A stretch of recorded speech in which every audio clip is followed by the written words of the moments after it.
Hi y'all. Hey, welcome to the 2025 survival garden year. Okay. Normally my physical year starts in October, but I'm starting it in September because this is when the soil preparation starts. And I might be planting some seeds tomorrow. And just a quick recap. This is an introduction to the fifth year working on this survival garden, and the whole goal was to grow 1,000,000 calories. And this is the fifth year, and it's 2025 physical year for the garden. And I've gotten food out of that garden all the way up till August. Okay, I planted in October last year, and I got food all the way through the end, September, and August, and now it's September. But let me do a quick recap. In the first year, 2020 or 2021, I planted corn, and I got 1,000,000 calories of corn. But it all came at the same time. And if you're in a survival situation, you don't want your food to all come in at the same time. But anyways, on the second year, 2022, I doubled the size of the garden and tried to double the corn production, and I ended up getting nothing. It got out of control. I didn't have the experience to work a half-acre garden. I started out with an eighth of an acre. No, I mean, yeah, a quarter of an acre, and then I moved it up to half an acre. That's what the size of the garden is today. I didn't have the knowledge and the skill level to go beyond, a quarter of an acre. So I didn't get nothing on the second year. The third year, I planted onions, and I lost everything. The cows broke into the fence, the garden area, and literally ate everything up. The fourth year, which is this year, I planted daikon radish and sugar beets, and all experimental. I tried peanuts also, but the thing is this: the sugar beets, I planted in October, and I got food all the way through the end of August. So it's just 1 year or 6 weeks where you go without food, and that's doable. Probably many of you haven't studied starvation and the effects of starvation and how long a person could last without eating, but I need to do a video on that, but that's another day. You could go, if you know what you're doing, you could go 2 or 3 months without eating. But anyways, the year starts out with getting this tractor running, and I'm working on it right now. And I did a video on jump starting the tractor, but what happened was I had a flat tire, and the tractor hadn't moved for about 4 months while I had to save up some money to buy a new wheel and tractor tires. And I've still got to put this new tractor tire on. I got the new one on right there, but I need to put the new one over here. And but let me go ahead. Let me see how many minutes I got already. Oh, good, 4. But anyways, I got to move forward, and I cut some of the field because one of my cows, I think, is going to have another calf.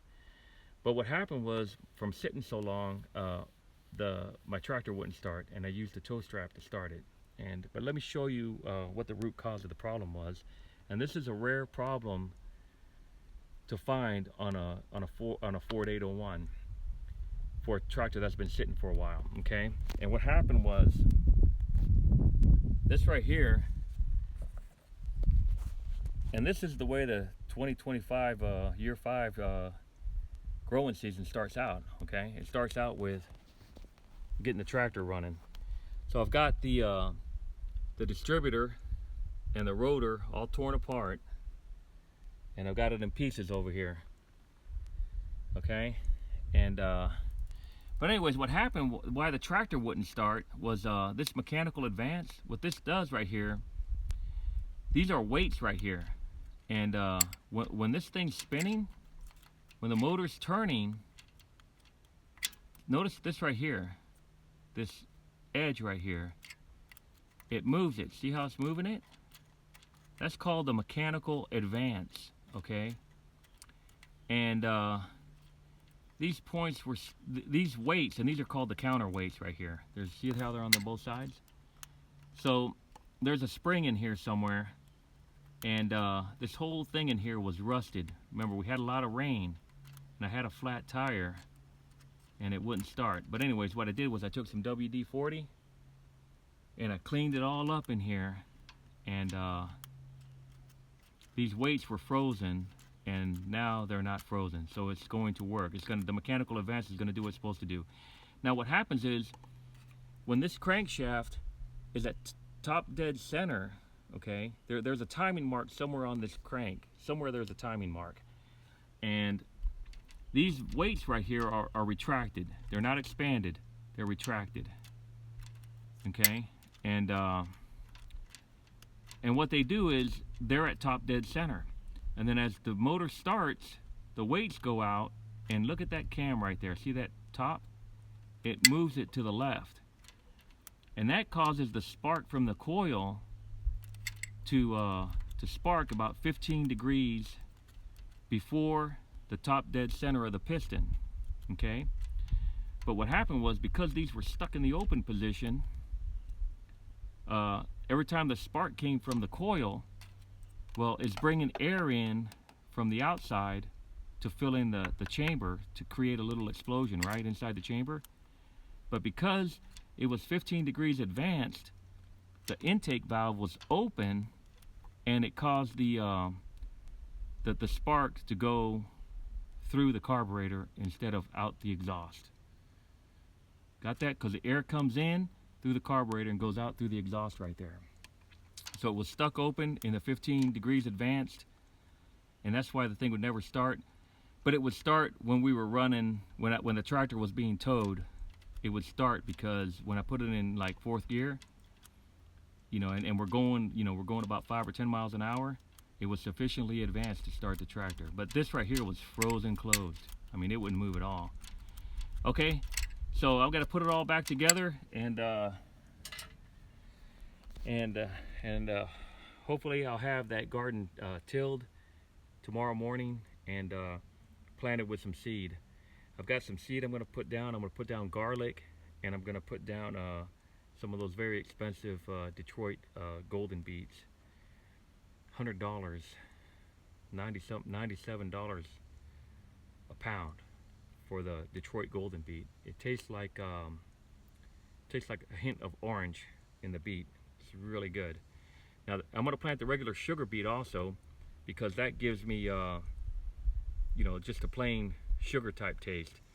And the thing is that I've got to plant 1,000,000 calories. I'm just going to shoot for 1,000,000 calories, and with a little bit of variety.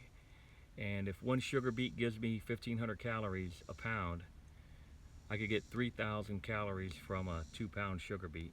Okay, and then if you do all the math and all that stuff, it comes out to be like you know, 300 sugar beet plants times 3,000 calories, right, for 2 pounds, that equals 900,000 calories. Okay, the main crop is going to be sugar beets.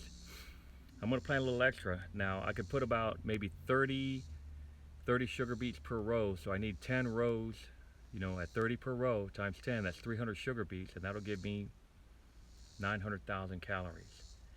And then of course, you know, with the daikon radish and, you know, a little bit of the other stuff, maybe try to get some sweet potatoes planted, I should have over 1,000,000 calories. And that's what I'm going to do.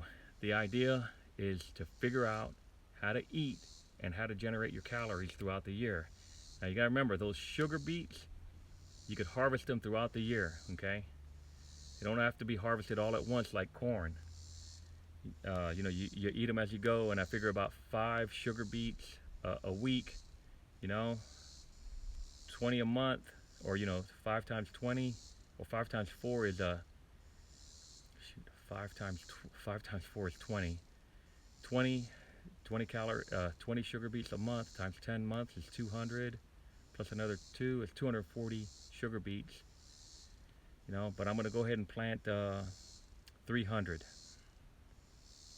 sugar beets, 10 rows, and that'll give me a little bit of extra, you know, because some are going to be more than 2 pounds, right? Some will be less, but I'm going to space them. I'm going to plant them all by hand, and of course I'm going to plant daikon radish and some garlic, and I'm going to try not to plant onions this year because I've already done it for 2 years. I know the onions will grow. I need to work on crops that won't grow. That way I can work on diversity. And there's so much going on with trying to grow food.